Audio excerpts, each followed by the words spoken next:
Question that I ask a lot of entrepreneurs, and it's either an easy or difficult question depending on how you come at it. But what company or companies keep you up at night? That's an interesting question because that's evolved over time.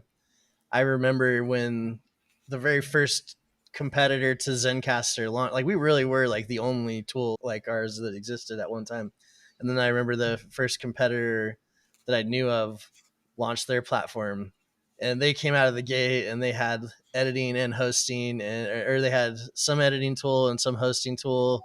And I was just like, oh man, I really lost. I was like, that panicked me. I was like, I got to work double time. These guys are trying to eat our lunch. Like, we got to figure this out. And at least at that point in time, there was enough space in the market that didn't really have a significant effect on us. And I really overthought it and was overly worried about it. And I've more now adopted a strategy of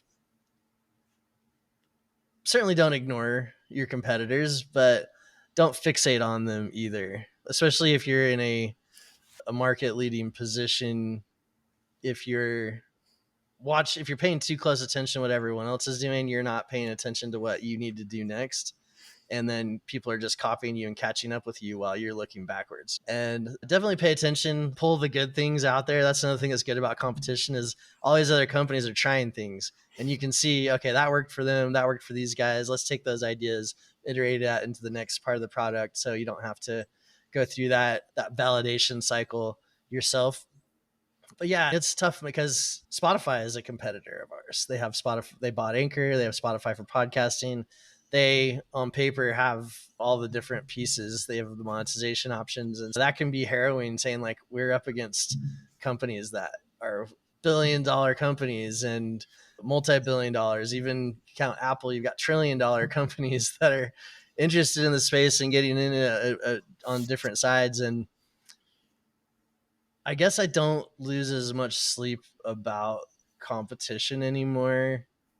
Maybe I should. I think more in terms of, are we really carving out the path that we see from listening to our users? And we're doing that fast enough. And you do think, is somebody else doing it faster than us? Are they on the right thread? But so far I've tended to see that all these different companies tend to have like their own thesis that they're chasing. And while they may be iterating faster or slower, they're maybe not really headed in the same direction that we're going and in the same way. And yeah, that's a long-winded answer to say there's competition out there. There's some really huge ones that like you could lose sleep over, but I have more worry about if we're really meeting, like I said, we get tons of feedback from users and it's all great. And are we actually executing on that fast enough is I think the bigger worry.